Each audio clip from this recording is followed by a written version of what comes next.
Hi guys, my name is Yash. I'm the founder and CEO of Selkout Cybersecurity Services Private Limited. In today's video, we'll be talking about two specific OAuth authentication vulnerabilities. These labs will be demonstrated with the help of portswigger.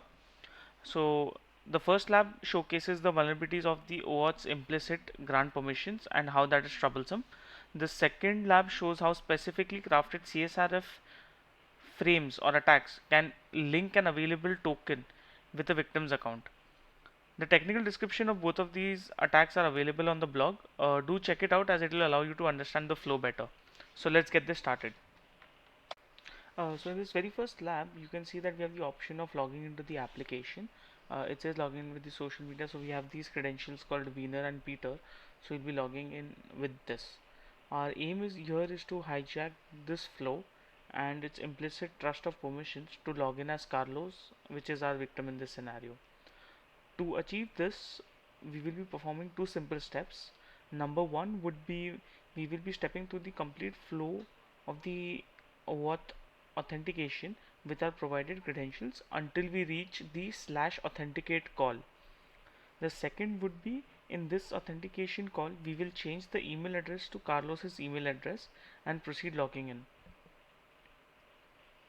Once this is done, you will be able to see that the account information indeed that we are logging in with shows as Carlos's. Now, why does this work? It is simply because the client application is not validating the access token with the other parts of the data in the incoming request, which is why simply changing the parameters, in this case the email ID from Wiener's email ID to Carlos's email ID, allowed us to impersonate as Carlos. So here you can see that we have almost come towards the end of the application, and while I'll be stepping through this, you'll be seeing the entry for Wiener, which says his authentication and his username and his email address. Here simply changing Carlos and forwarding this request will get us to the end of this flow. When we close the interceptor and then check out the information here, we'll see that we are logged in as Carlos. So now here we simply go to my account after closing the interceptor, and as you can see that we are actually logged in as Carlos along with his email ID that can be seen. So that will be all for this lab. Let's move on to the next, which is for profile linking of social media.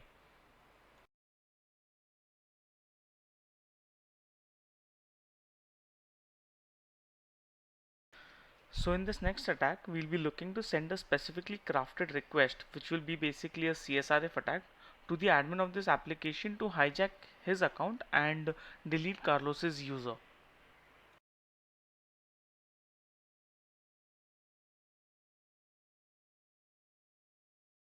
So first we'll be logging into the application through the login call which is available, and we'll be using the credentials for Wiener.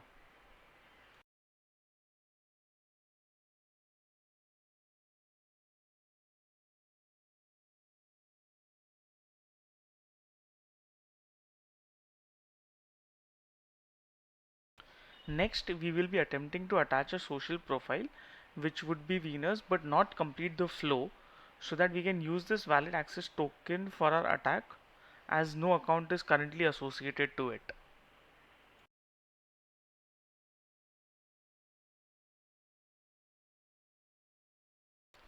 We intercept this entire request with burp and step through the flow till we will be reaching the /OAuth linking call.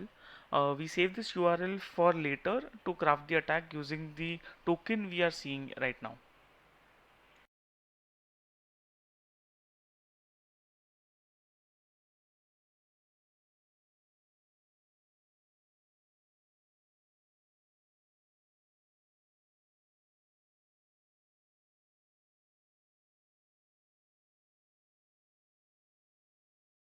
So once we've copied this URL, we'll be dropping this authentication flow to break it and maintain an empty access token that will be used to link the admin's social media credentials to it.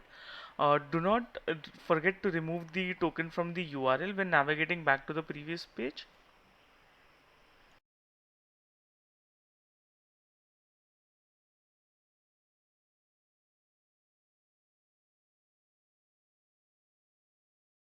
Once you are navigated back, we then move to our exploit server to craft a specific iframe packet that will be sent to the administrator. Please note that this scenario actually assumes that the administrator is going to click on any link that is given to him or her. This crafted packet is going to require two things. One would be the ID of your lab, which you see as the subdomain on the portswigger URL, and the second thing would be the authentication token which we copied earlier.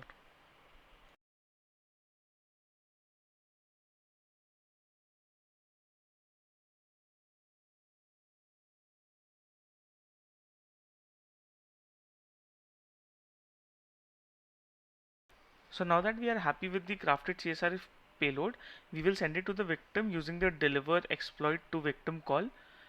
And as you can see from the logs, the victim has indeed opened up our given URL.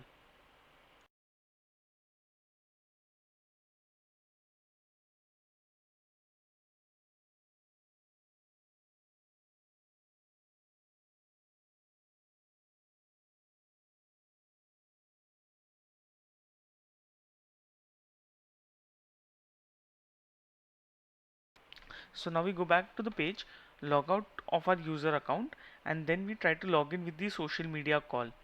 Once we go in, we can see that we have the option to view the admin panel, which goes to show that our exploit worked and we are now in control of the admin page. Next, we can simply delete Carlos's account to solve the lab using the delete call which is seen on the screen. Why this particular vulnerability works? It simply worked due to the lack of nonce and state being used in the authentication flow. A detailed explanation of these vulnerabilities and the walkthrough of the lab is available on the blog. The link for it is in the description below. Do check them out. Thank you and have a nice day.